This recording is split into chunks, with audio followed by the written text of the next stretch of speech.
नमस्कार दोस्तों, मैं अंकुर उपाध्याय स्वागत करता हूं आप सभी का आपके अपने YouTube channel share market analysis में। वेदांता गिरता ही जा रहा है, कंटिन्यू आप सभी के साथ शेयर कर रहा हूं। इस स्टॉक को लेकर मैं काफी बुलिश रहता था, काफी पॉजिटिव व्यू रखता था और काफी बार आप सभी के साथ इसमें मैंने पैसा भी बनाया है और आप सभी के साथ जो व्यू शेयर करा उसमें ऑलमोस्ट हमने हर बार पैसा बनाया। ये फर्स्ट टाइम ऐसा हुआ जब प्रमोटर्स ने सेलिंग करी ना तो वो गैप डाउन ओपन हो गया, तो लेवल ब्रेक हो गए।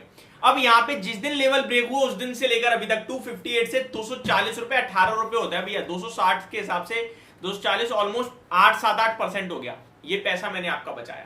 देखिए ट्रेडिंग होती क्या है, ट्रेडिंग यही होती है कि आपको लेवल से काम करना है। उसके बाद मैंने क्या कहा कि आपको खरीदना नहीं है, आपको एवरेज नहीं करना। जिस दिन स्टॉक टूटा, प्रमोटर्स ने बेचा, स्टॉक टूटा, लोगों ने इस तरीके से खरीदारी करी जैसे स्टॉक मतलब तुरंत गिर के तुरंत ऊपर जाएगा। और ये होता है शेयर बाजार में। जब आप किसी स्टॉक को देखते हो कि वो 100 से 120 के बीच में घूम रहा है, किसी दिन अचानक 90 आ रहा है तो तुरंत खरीदते हैं लोग कि यार ये तो दोबारा 100 हो जाएगा इस चक्कर में। लेकिन आपको रीजन समझना होता है और वो रीजन हमने आपको समझाया था कि ये पहली बात ब्रेकडाउन हुआ है, दूसरी बात प्रमोटर्स बेच रहे हैं, तीसरी बात जिस कारण से बेच रहे हैं वो कारण थोड़ा डर वाला है, चौथी चीज S&P ग्लोबल ने इसको डाउनग्रेड कर दिया। Downgrade in the sense outlook थोड़ा सा डाउनग्रेड करा है, अभी रेटिंग डाउनग्रेड नहीं करी है और डेट को लेकर चिंताएं बढ़ रही हैं। तो ये चार चीजें इतनी नेगेटिव हो रही है तो फिर मेरा खरीदने का मतलब नहीं बनता है।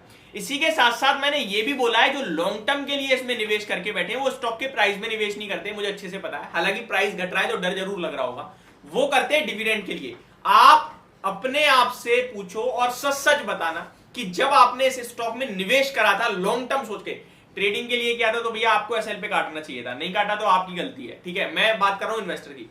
जब आपने इस स्टॉक में निवेश करा था तो सिर्फ आपने ये सोचा होगा 26-30 जो भी आपको लगाओ डिविडेंड है, इतनी बड़ी डिविडेंड यील्ड है इसलिए खरीद रहा हूं मैं, राइट। तो आपको डिविडेंड के लिए ही रुकना है, आपको शेयर के प्राइस से डरना घबराना नहीं है।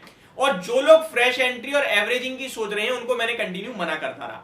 अब मेरे पास जो कमेंट दिखे वो ये कि भाई जब आप कह रहे हो कि ये 220, 225, 240 तक जा सकता है तो मैं 250 पे 45 पे बेच देता हूं, वहां खरीद लूंगा। ये कमेंट आया, मैंने उनको रिप्लाई भी दिया पूरी तरीके से। यह वीडियो में अच्छे से समझाऊंगा। देखिए कभी भी हम लोग बॉटम में नहीं खरीद पाते, मैं अपनी बात कर लेता हूं। मैं भी आपसे बोल रहा हूं कि 240 और 45 और 240 और 220 दिखेगा, 240 आ गया, अब मैं क्या कहूंगा 220 दिखेगा, राइट। ये मेरा काम है, समझो बात को। और मैं तो फिर भी आपके साथ क्रिस्टल क्लियर रहता हूं और बहुत से लोग तो ऐसे जो आपको सिर्फ और सिर्फ गिरावट में बेचने की राय देते रहेंगे और बढ़ने में खरीदने की। ये सबसे बड़ी गलतफहमी होती है, गलत चीज होती है लोगों को, जो ट्रैपिंग टाइप होती है। अभी मेरा व्यू है कि आपके पास है बेचो मत। क्यों यार, बॉटम में कोई नहीं ले पाता ना। 220 इनकेस मान लो ये हो भी गया तो उस समय जो डर का माहौल होगा, फिर कोई नए लेवल निकल के आएंगे, फिर नया सपोर्ट निकल के आएगा, वो बनता रहेगा कंटिन्यू। एक एग्जांपल, पेटीएम के Q1 के नंबर्स खराब आए। मैंने क्या कहा, स्टॉक टूटेगा। 820 वाला टूटा, 760 तक आया। स्टॉक में चार्ट पैटर्न के हिसाब से 740 का लेवल दिख रहा था कि जहां पे खरीदना चाहिए। अब वो 20 रुपए के चक्कर में मैं रुका रहा। स्टॉक में आज खबर आई स्टॉक दोबारा 850 का हो गया, तो क्या मैं बॉटम पे ले पाया? नहीं। 760 तक मुझे मिला लेकिन मैं 740 का वेट करता रहा। ये शेयर बाजार है, खबरों पे चलता है, शॉर्ट टर्म में। लॉन्ग टर्म में अपने फाइनेंशियल्स पे चलेगा। तो यहां बॉटम में कोई खरीद नहीं पाता, इसलिए आप पे है, लॉस में बैठे हो। डिविडेंड के लिए लिया था, बैठे रहो। 2-5 साल में डिविडेंड अच्छा खासा मिल जाएगा और स्टॉक का प्राइस आपको दोबारा अच्छा खासा यहीं कहीं या फिर थोड़ा बहुत ऊपर नीचे दिख सकता है। तो आपको प्रॉफिट तो डिविडेंड से होता ही रहेगा, पैसिव इनकम आपकी आती रहेगी, वही आप फोकस करो। फ्रेश एंट्री के लिए जो लेवल निकल के आ रहा है वो भैया 220 रुपए का ही आ रहा है। 220 पे मैं आपसे अगर पहुंचा इनकेस तो मैं आपसे कहूंगा एवरेज करो, खरीदो। नहीं पहुंचता है तो कोई बात नहीं। आपको याद होना चाहिए जब पूरे मेटल्स में पिटाई पड़ी थी तब भी स्टॉक ने अराउंड 200 रुपए समथिंग का लो लगाया था। तब भी मैंने आपसे कहा था ये लेने का मौका है।